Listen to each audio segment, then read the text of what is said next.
Let's talk about CSS specificity. Does anyone know what specificity means? We go to the tag in HTML, for example H1, then you can enter in another div out.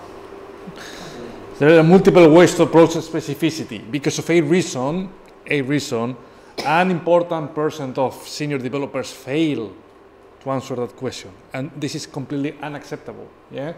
So again, mastering CSS makes the difference between a good developer and a great developer. So please don't underestimate how important CSS is. And even if, because of whatever reason, you think that CSS is not important to become a full stack developer, which I strongly disagree, but even if you think in that way, please don't say that in a job interview, right? Like, no, I don't care about CSS. That gives a very bad impression. Yeah, people does that. Yeah, that gives a bad impression. So, based on that, I would like to talk about the specificity. This is a classic job interview question. What the specificity is, right? Probably, in my opinion, the best answer is specificity is a number. Yeah, as simple as that. It's a number. It's a number. Yeah. What number? Why a number? It's a number that determines which CSS properties are applied to each element. Yeah. Let's bring some examples. So you see my HTML. So today I would like to display some boxes. So I'm going to display a div. And that div will have, let's say, div class name equals box. Yeah. And then inside of the div, I have just hello box. So now, if I go to my CSS, right, I can change the color of my app. So if I do background color green, yeah, the app becomes green. Yeah. But now the question is, let me put the title just for readability purposes.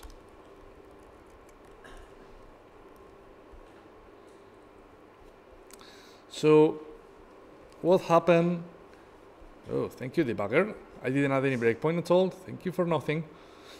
So what happened if now I add another class name, box, background color blue. Look, the app is still green, but my box became blue. Yeah. So the reason is because even though we have two colors, the one at the bottom is more specific to the box. Yeah. So at the time we should paint the box, we said, okay, according to the parent, the background color should be green. Remember, CSS cascades down. Yeah. If you apply a property on the parent, generally speaking, it applies on the child. Yeah. So on the parent, we say the background color is green. If we don't have the blue color, you see, my box is technically speaking green, right? So it inherits the parent style. However, if we override the color, then it becomes blue. Yeah? I think that's fairly obvious. Yeah? Box is more specific than app. It changes the color. However, let me change the approach now. What happened if instead of H1, no, let's keep H1 actually. So I want to change the color of H1, and then background color is yellow. Let's see what happened.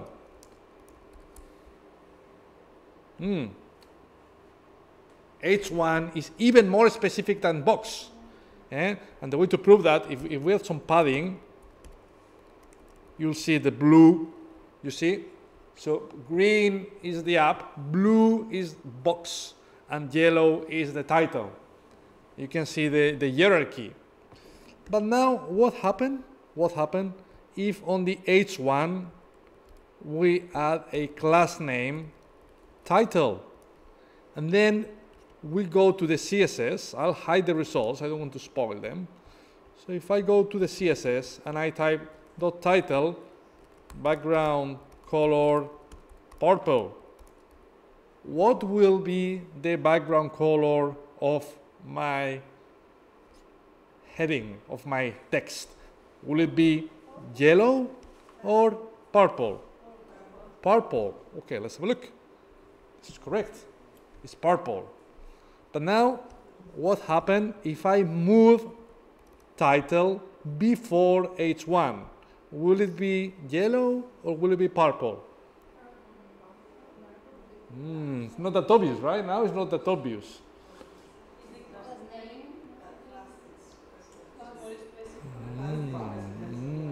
Because the class will target. The class will what? The class Will do. target. I love the expression, very technical. Cool. Target. David is right. You see the class do the element. Yeah? Dominates, yeah? Cool. So the order may be important, but in that case, it's not at all. It doesn't matter if title goes above or below H1. And why is that? This is because when we talk about the specificity, CSS gives a number to each selector. So the highest the number is, you know, the more important that selector will have, yeah? It will win the fight. So when we talk about tags, H1, label, div, span, yeah, you know, all these tags, HTML tags, the specificity value is 1. Oh, sorry, let me put it on top. Specificity 1. When we talk about classes, specificity is, does anyone know? Wrong. Wrong. No, it cannot be 0, right? If it was 0, that color won't apply. It is 10. Yeah? It is 10. It is 10. We'll talk about ID in 3 minutes. Before going through the IDs, what happens if we have an attribute? You know attributes, right? We do lots of attributes with React. Like, let's put an attribute like foo or hello equals world. Yeah, you see, React components, props. Yeah, Pelin, you're dealing with that, right? So now we can go to the CSS and then say hello equal world, background color, I'm running out of ideas, guys, red. Yeah? So now let's see what happened. It's red. It's red instead of purple. What happened if we move it before title? Will it be red or purple? We'll see. It's purple. What that means? Correct. Sule is right. Attributes and classes have the same specificity value, which is 10. Correct. So what happens when two selectors have the same number? The one that comes out at the end wins. The latest wins, yeah? It's in the name. Yes, look. Sheets. Purple at the bottom, but if I move it to the top, now it will be red. Yeah, the same number, classes and attributes. Let's make it more complicated. Let's add an ID, as someone suggested, yeah?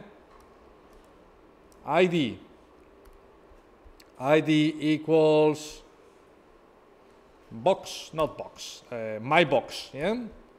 So then, how do we refer the ID, guys? Has, correct. Has my box. I hope that starts getting familiar because of the React training, yeah? Wrapper.find has, yeah? You deal with that. Cool, so my box. Background, color, white, right? Let's keep it easy. Thank you, debugger, again.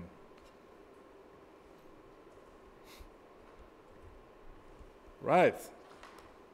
You see, yeah, the ID wins the battle. And what happens if we put the ID on top of everything else? What will be the color? So now we got the ID in here. What will be the color now? White, blue, red, purple, or yellow? White, correct. Look, it's correct. What's the specificity? Specificity of IDs? 100. Who say that? Walter. Walter is right. Walter is right. So tags 1, classes 10, attributes 10, IDs 800. Yeah? Does that mean that in reality the ID will always win? Is there a way to defeat that score? Yes, there are multiple ways. In reality, for instance, when we talk about classes, you may have seen something like that. Title.a.b.boo.ba. You see? We can concatenate multiple classes. So then the specificity is 10 plus 10 plus 10 plus 10 plus 10. So eventually, you have lots of classes. Could be in one element, or could be like that, right? Parent. I'll show you. Dot child, dot grandchild. You see, you can get that structure as well, yes? You can defeat specificity by concatenating multiple classes, but that doesn't only apply to classes. You can concatenate multiple IDs. My box, then my grand box, you see? Then what will be the specificity of the selector? 200, correct. 100 plus 100, 200. Yeah? So the calculation, I mean, it's easy. So it's just adding some values, but you should be careful, right? Because that IDs doesn't necessarily win all the time. Because it's 100, the chances are very high, but it's not strict, yeah? So be careful with that. Yep. What? Correct. So IDs were very popular in the 90s. Yeah? Very, very popular. Very popular. Yeah? The reason why they were very popular is because in the 90s, it was very hard to access the UI from JavaScript. It was very hard.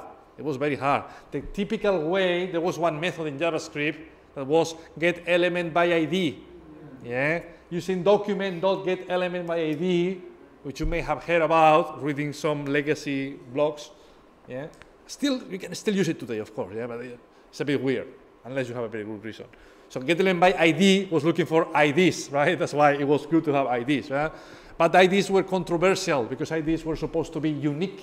However, no one controls that. You can have the same ID multiple times. We are using, at the beginning of the app. Correct. That's a good point, Walter. That's a really good point. Yes.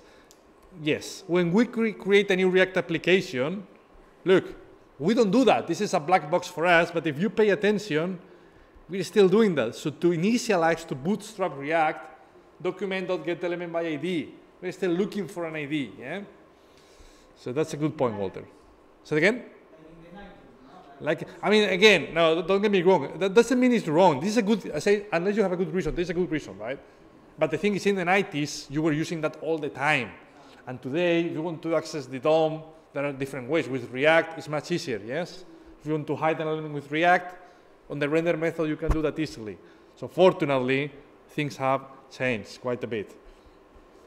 But anyway, still valid, yeah? IDs. Is there anything more prominent, more important than an ID?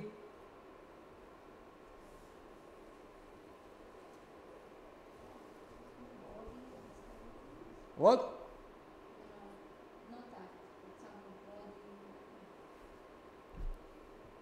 That's still a tag, right? If you're the body element, body is a tag, like div, like h1. On Hoover, that is not. No, wrong.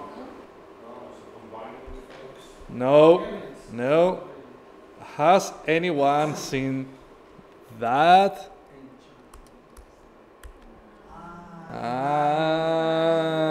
What's that? Yes. Inline styling. Yes. We'll see if everything or not. But that definitely has a higher number. What's the number for inline styles?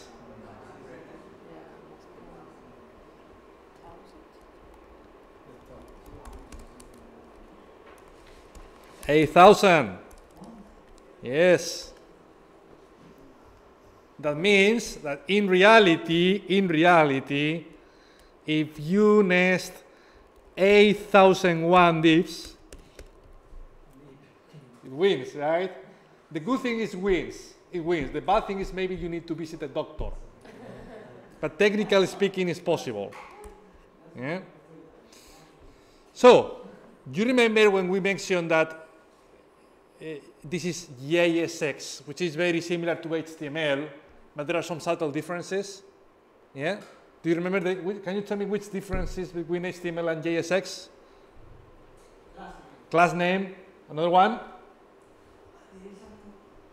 You remember on click, on change? In JavaScript, in HTML is, correct. In HTML is everything lowercase. In React is camel case, yes? And style is another good example. In HTML, you do something like that. It may still work here. Background color, black. I'm not sure if that will work or not. Oh, you see? Yeah, complaints. Even though that code is valid in HTML, it is not in React, yeah? Unfortunately, the compiler, the transpiler, gives you a good hint. The style prop expects a mapping, blah, blah, blah, blah, blah. So in React world, the way we do that is we pass an object with key value pairs. Background color, please note that this is camel case instead of kebab case, yeah? And then the value, black. So if we do that, you see, you don't get any text because the text is black as well, but I hope you believe me when I say that the inline styling wins. Is there also a way in CSS to write important? We'll go to the important in a minute. Yes, we'll check that in a minute. So, we've seen tags, specificity 1, classes and attributes, 10, IDs, 800, inline styles, 8,000. Another classic job interview question that lots of people struggle to answer, or to give a great answer at least, is what do you think about using inline styles? Is it a good practice or a bad practice?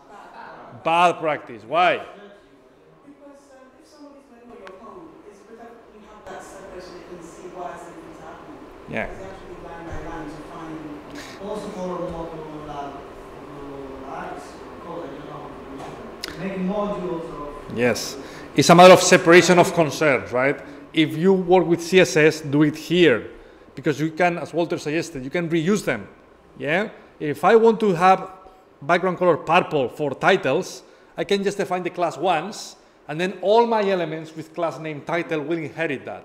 So if tomorrow I want to change purple to pink, I change it in one place, and everything will be affected by the change. If I do it here, I have to change it individually on each component, yeah, which is not great.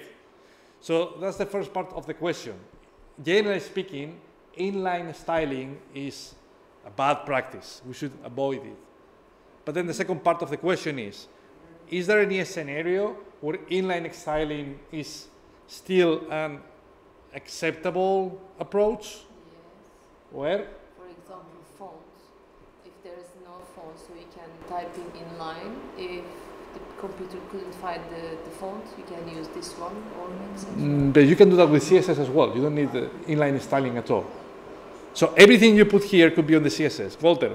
I think maybe if you want to do like create a component that updates or something like that with using like events by React or by JavaScript, using to change the style on base of your JavaScript code, basically. Right. I'll partially buy that answer. So I can think about three scenarios where inline styling may be an acceptable approach. Again, nothing is black or white, yeah, but at least, you know, could make sense. Yeah, I can think about three. People struggle to give one. So the first one is encapsulation. Imagine that you are creating a React component. So I'll show you an example. So if you check the new ranks,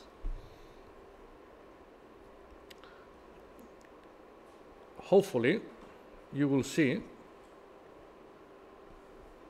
at the bottom in a second that slider. You see that thingy? This is a React component. I haven't created that by my own. I integrated it from someone else.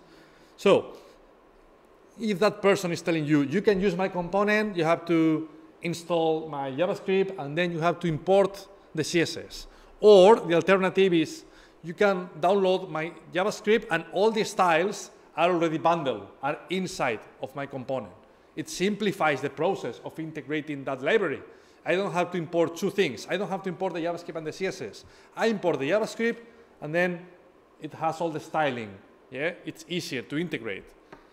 Even if that's the case, even if that's the case, I believe that you should never write styles here. You should write the styles on the CSS, and then once you bundle your component, you remember npm run build? If you've done task number 17, so once you compile your assets for production, you can transform them. So you can say, take my JavaScript, take my CSS, and merge them. Yeah? Make it available for production purposes. So that will be one reason, encapsulation. But again, these are execution reason. In design time, you never do that. Another reason, again, back to the Codery platform, another thing we have here is, look, you see when you hover a button, you got this tooltip. Yeah, the tooltip, you remember when we talked about the overlay? Bottom, 0, you hover, you change the position, right? However, the problem with that overlay is, what's the bottom? Is 1, 2, 3? It depends where the button is, right?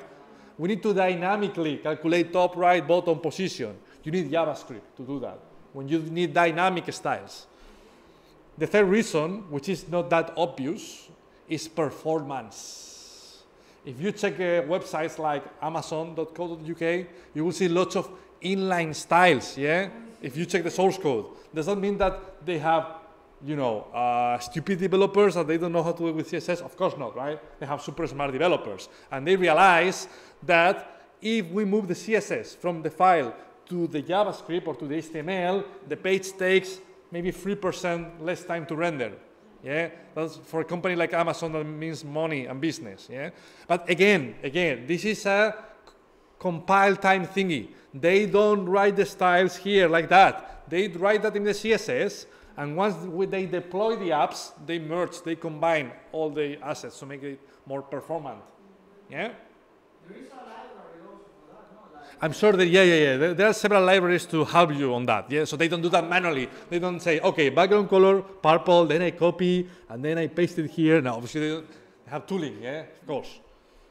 Cool. So these are the three reasons I may think about. But again, corner cases, yeah, corner cases. In 99% of the time, you don't do that. You simply play with the CSS, yeah, and that's pretty much it. Cool. Any question? Yeah, we'll talk about important in a minute. So two more things. First of all, the important. So you may have seen some people doing that.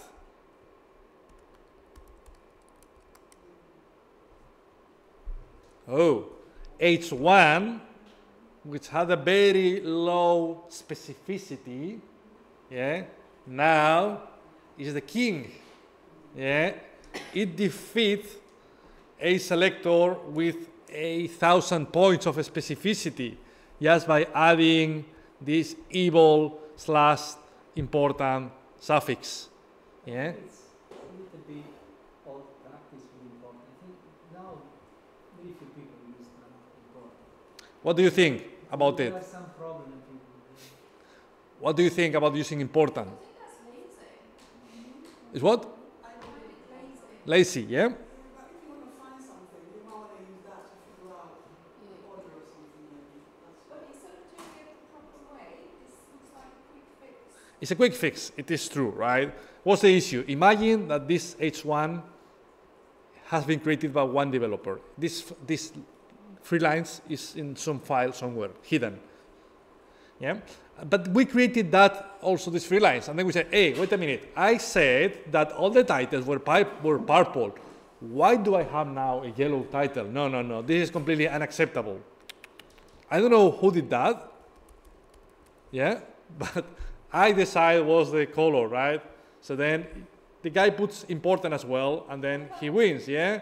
But then someone else said, hey, wait a minute, my title should be white if I that ID. No, I don't know what happened here, but I'll put an important, yeah? And then he wins. So we have a stupid fight between developers to see who is the eventual winner of this battle. So when you see a code, CSS, with lots of importance, it's smelly. Yeah, smelly.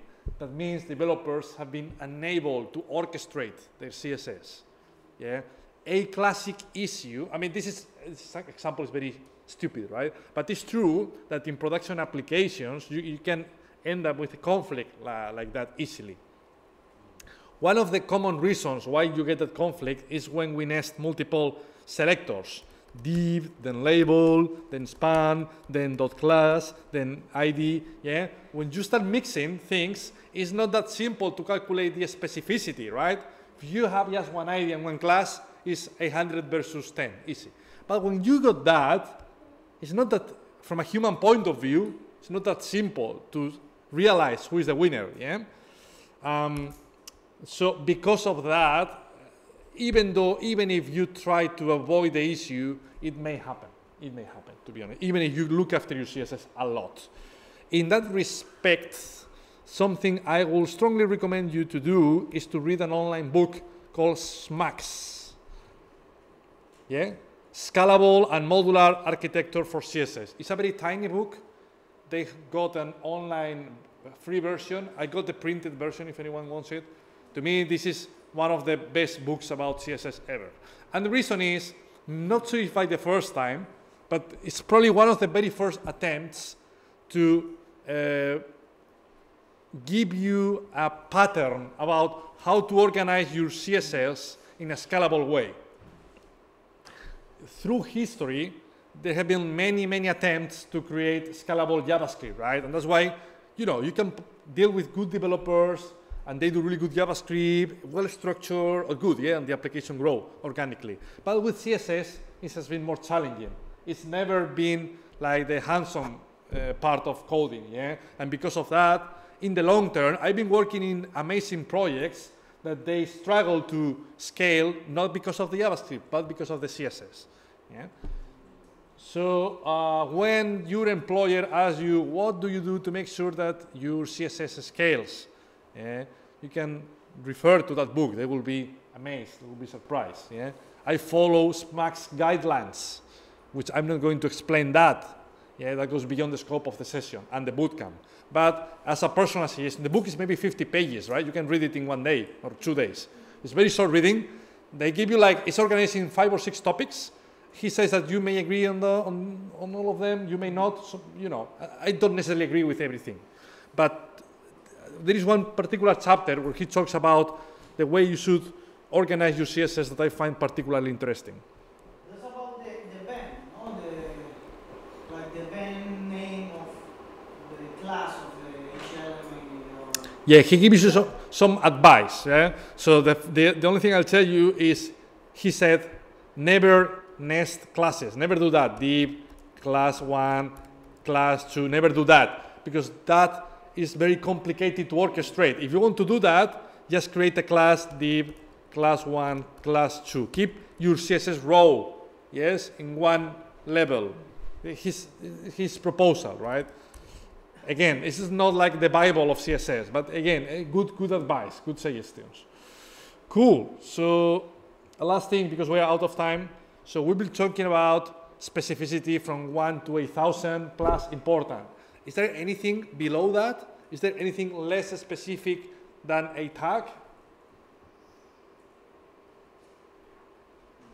Another question that developers struggle to answer. Yes? The what? No, body and HTML are just tags. So they got specificity 1. Correct, David is right.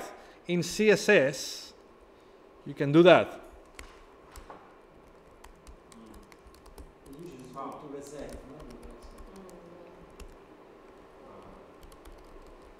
You can do that. So that kind of bright color, you can see blue color, yeah? So this is a wildcard. That means that applies by default to every single thing, yeah? Every single element. So, yeah, sometimes we need that. I mean, generally speaking, it's about practice to lots of things here. But if you need that, yeah, at least you know that the wildcard. For example, to reset the margin in the past. Usually when we start with an HTML page class, Yeah. there is some margin and some padding. Usually wildcard is to reset. I could argue that because the majority of the HTML elements don't have any padding or any margin by default. There are exceptions, like heading.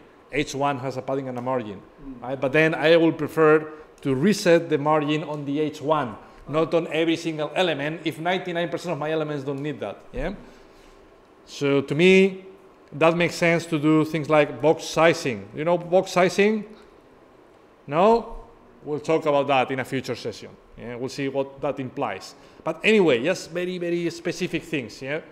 So this is the way to say, hey, the standard CSS doesn't apply the correct styles by default here, so I'll rewrite them. So wildcard, what's the specificity of the wildcard? 0, correct. Yeah.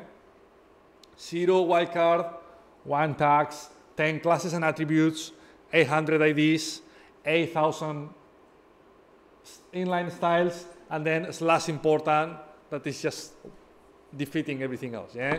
In case there is a conflict, in case 2 selectors have the same specificity, the one at the end wins, yeah? So, last question. We've seen few corner cases where using inline styles may be acceptable, yeah? Is there any case where using slash important is acceptable?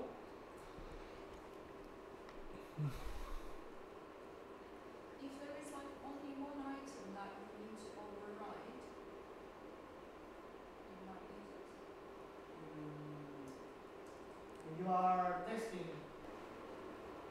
No. I'll give you an example. Imagine that, again, back to Codery. So, yeah, the tooltip thingy, yeah? So you hover, you got the tooltip, and the tooltip by default, when you install the library, is pink. Which obviously, the pink color, it don't play well, right? It doesn't play well with our color scheme. So we're going to change it. And then we said, okay, what's the class name of the tooltip? Let's put an example, right? Let's be polite. So you realize, you inspect the code, and you realize that the creator of the library put a class tip, tooltip, that by default is pink, right? So then, trying to be polite, we said, okay, no, background colors, cerulean, which is that color, yeah? So, but then you realize that after doing that, you hover, and it's still pink. It's like, what? Okay, it's because the guy did something, so his selector was more specific. Maybe he did something like that. Yeah? Or maybe he did something like that. Or maybe he did, he did something. And at some point, it's very hard to understand why his selector is so specific. It's very hard, right? Because I have no idea about what he did. It's not my code. I cannot change it. Yeah, I don't have control. I have no idea, and I don't want to put a huge selector here. Yeah, because it may break as soon as he updates the library. I can simply do important. Like, hey, I don't know what he did, but That's it. Yeah, my color wins. I want to change his color. Yeah, to me that's the only acceptable scenario. And even if he did such an ugly thing of using important and my code is still not winning the battle, because we have control on when we render his library, then I will load his CSS and then I will load my CSS at the end. Yeah? So because my comes at the end, it will win the battle. Yeah? So that's the only case I can think about where using /important is acceptable. And actually, if I search on the Codiri website, I'm using it a few times just to overcome these sort of issues. Anything else? No? Yep. One thing about to connect with CSS. Because some people say that it's better to put the link inside the HTML page to refer to the CSS and not use add import. Is that true? No, I think in classic CSS, okay, but with modern software development, yeah, what you will have noticed is that you see you import the JavaScript, and from the JavaScript you import the CSS. Yeah, probably this is the most pragmatic way, because once we bundle our application, we deploy to Heroku, everything will be bundled together, sort of. Yeah. If we got time before the end of the bootcamp, I would like to talk about meta languages on top of CSS, like less CSS. Yeah. So with less CSS, so less CSS is to CSS the same as React is to JavaScript. It's a meta language on top of the language to simplify things. For instance, with CSS, if you want to change the color, you have to change. It's hard coded, right? If you have that color 30 times in your code, you have to change it 30 times. With less CSS, you can create variables, like in JavaScript. You can create a variable main color equals, yeah? This obviously doesn't work now because I don't have that thing installed. But yeah, so if tomorrow I change my color, I change it once, and it applies everywhere, yeah? Less is like Sass also. Less CSS is like Sass, but to me, in my opinion, simpler to set up. Yeah, yeah, and it's not based in. So yeah, no, sorry, it's simpler to set up. So yeah, cool. Anything else, guys? No. Luigi, Gamil, any question? Right, I'll take. No, thank you, Ricardo. Cool. So that was it, guys. Thank you. Cheers.